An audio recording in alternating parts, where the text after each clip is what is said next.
सबसे पहले आपको धन्यवाद। दर्शन सोलंकी का जो मैटर है, आईआईटी में उन्होंने सुसाइड कर लिया था, मुंबई आईआईटी में सुसाइड कर लिया था। प्रकरण ये है कि मुंबई आईआईटी में उन्होंने सुसाइड कर लिया था और सुसाइड के बाद डायरेक्टर मुंबई ने एक कमेटी बनाई। कमेटी का जो रिपोर्ट आई वो बहुत आश्चर्यजनक वाली रिपोर्ट है। उस रिपोर्ट के अनुसार ये कहा गया कि दर्शन सोलंकी की इंग्लिश कमज़ोर थी, दर्शन सोलंकी का मैथमेटिक्स कमज़ोर था, पुअर बैकग्राउंड के थे, माता पिता का बैकग्राउंड सही नहीं था। इसी वजह से दर्शन सोलंकी चूँकि पढ़ाई में कमज़ोर थे, इसीलिए उन्होंने सुसाइड कर लिया। यानी आईआईटी मुंबई के जो सिलेबस था उसको कंप्लीट कर पाने में नाकाम थे, इसलिए सुसाइड किया। यह आईआईटी मुंबई का फाइंडिंग है। लेकिन आश्चर्य की बात है कि अभी देखिए इंडियन एक्सप्रेस में आया है, how caste work in IIT. ये एक रिपोर्ट है, बड़ा कल के ही अखबार में आया था। और कल के ही अखबार में ये भी आया है कि ये देखिए हिंदू ने देखिए कैसे कैंपस के अंदर जातिवाद फंक्शन करता है। इसी पे केसी त्यागी और चौरसिया एक हैं आया, ये एक इस्लामिया जामिया मिला इस्लामिया के प्रोफेसर हैं। उन्होंने इस पे एक लेख लिखा था। उस लेख के हवाले से मैं बात कर रहा हूँ कि उन्होंने ये पाया कि आईआईटी डायरेक्टर का जो फाइंडिंग है वो कितना प्रॉब्लमेटिक है। वो कह रहे हैं कि बहुत गलत है और मैं भी मानता हूँ कि जो डायरेक्टर की फाइंडिंग है वो गलत है। भारत के कैंपस के बाहर, यूनिवर्सिटी के बाहर जब हर बात पे जातिगत बात हो सकती है तो क्या कैंपस के अंदर जाति की बात नहीं होती? यह हर कैंपस में जाति की बात होती है। लेकिन दुखद बात है कि भारत के जो यूनिवर्सिटीज़ हैं या आईआईटीज़ हैं या कॉलेज हैं इस बात को रिकग्नाइज़ नहीं करते, बड़ी सफाई से अपनी बात कह देते हैं कि बच्चे गरीब हैं। मसलन बहुत पहले फ्रांस के एक समाजशास्त्री थे, उनका नाम था एमाल डर्खाइम। डर्खाइम साहब ने एक किताब लिखी थी जिसका नाम था सुसाइड।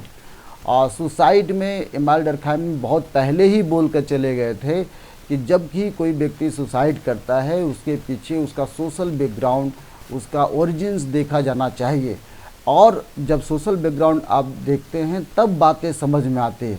आश्चर्य की बात है कि सोशल बैकग्राउंड के बजाय एमाल डर्खाइम की बात को छानबीन नहीं किया जाता। अब क्या डी.वाई. चंद्रचूड़ जो भारत के चीफ जस्टिस ऑफ इंडिया थे, दर्शन सोलंकी के मैटर पे ही कहे कि क्या बात है कि ज़्यादातर सुसाइड दलित समाज के बच्चे करते हैं। ये देश के चीफ जस्टिस ऑफ इंडिया यह बात कर रहे हैं। इसके बावजूद भी आईआईटीज़ के डायरेक्टरों को ये बात समझ में नहीं आती।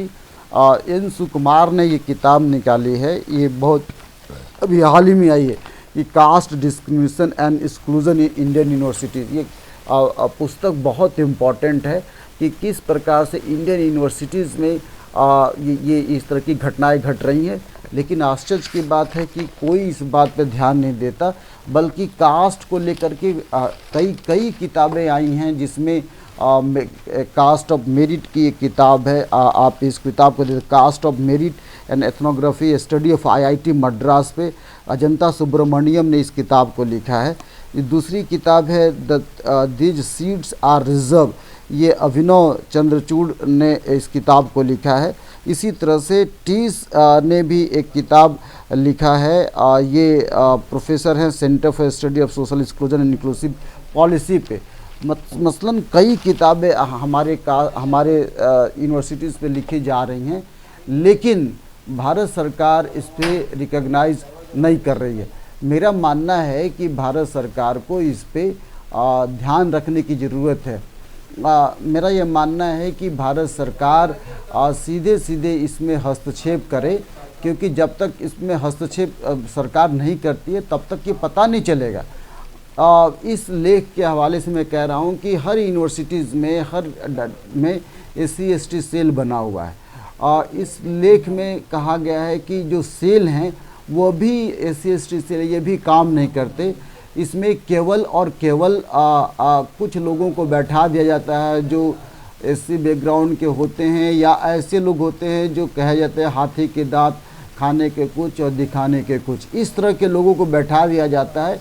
यानी यूनिवर्सिटीज़ पे केवल डायरेक्टर का, यूनिवर्सिटीज़ पे केवल वाइस चांसलर का होल्ड होता है और डायरेक्टर आईआईटीज़ में कोई डायरेक्टर का होल्ड होता है। इस तरह से हजारों, चाहे आप रोहित वेमुला को केस को ले लीजिए, उसमें भी हमें जस्टिस नहीं मिली, चाहे पायल तड़वी का केस लीजिए, उसमें भी हमें जस्टिस नहीं मिली, चाहे एम्स हॉस्पिटल में न जाने कितने बच्चों ने सुसाइड कर लिया, उसमें भी हमें जस्टिस नहीं मिली, चाहे आप सफदरजंग हॉस्पिटल का एग्जाम्पल लें, उसमें भी हमें जस्टिस नहीं मिली।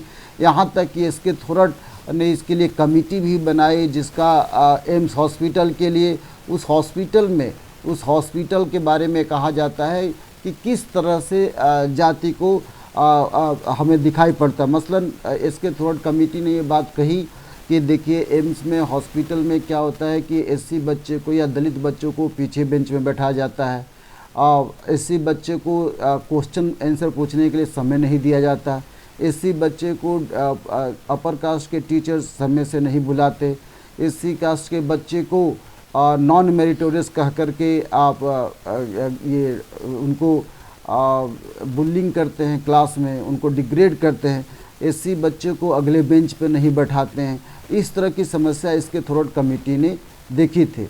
सफदरजंग हॉस्पिटल में बालचंद मुंगेकर की कमेटी आई, उस कमेटी में उन्होंने पाया था कि जाति के आधार पर एससी के बच्चों को नंबर दिया गया, उनको फेल कर दिया गया, बच्चों ने फांसी लगा ली और उनको फेल कर दिया। बाद में बालचंद मुंगेकर कमेटी ने पाया कि सचमुच में जाति के आधार पर कुछ प्रोफेसर्स ने नंबर दिए हैं, उनको बाद में SC ST एक्ट के तहत जेल भेजा गया। यानी सभी यूनिवर्सिटीज़ में ये है। मुझे आश्चर्य हो रहा है कि पता नहीं किस आधार पे यूनिवर्सिटीज़ और कॉलेजेस और डायरेक्टर ये बात साफ साफ कह देते हैं कि यहाँ जाति बात नहीं हुआ है। पूरी भारत के यूनिवर्सिटीज़ में, कॉलेजेस में जाति की घटना घटती है। हर यूनिवर्सिटीज़ में आने से सबसे पहले बच्चे ये पूछते हैं कि तुम किस जाति के हो। टीचर्स के बारे में बच्चे पूछते हैं कि किस जाति का प्रोफेसर है। गॉसिपिंग ऐसा करते हैं, कास्ट को लेकर के मजाक उड़ाते हैं। जैसे उनको पता चलता है कि ये एससी का बच्चा है, उन पे स्लर शुरू कर देते हैं, उनको मजाक उड़ाना से। मसलन मैं ये कह रहा हूँ कि भारत सरकार से निवेदन कर रहा हूँ कि इसमें तुरंत इंटरवेंशन करने की ज़रूरत है और एससी कमीशन से तुरंत रिक्वेस्ट कर रहा हूँ कि इसमें इंटरवेंशन करने की ज़रूरत है और हर यूनिवर्सिटीज़ में एक ऐसी कमेटी बनाई जाए, उस कमेटी बनाकर उसका रिकमेंडेशन लागू करवाया जाए। मसलन एससी के बच्चे को बेंच के अगले बेंच पर बैठाया जाए, मसलन इनके बच्चे को ज़्यादा समय दिया जाए पूछने के लिए, मसलन इनके बच्चों पे सिंपैथेटिक व्यू रखा जाए। और मैं कई बार कहता हूँ कि नंबरिंग देने के मामले में हमें अमर्त्य सेन का फार्मूला हमेशा अपनाना चाहिए। और अमर्त्य सेन का फार्मूला ये बताता है कि बैकग्राउंड के आधार पर उन्होंने एक थ्योरी दी थी, उस थ्योरी के आधार पे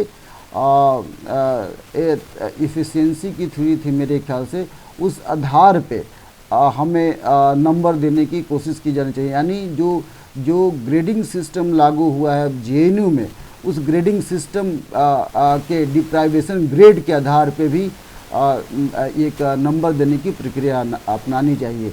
और जब तक इस तरह की व्यवस्था नहीं होगी, मुझे नहीं लगता कि IITs में या भारत यूनिवर्सिटीज़ में जाति समाप्त होगा।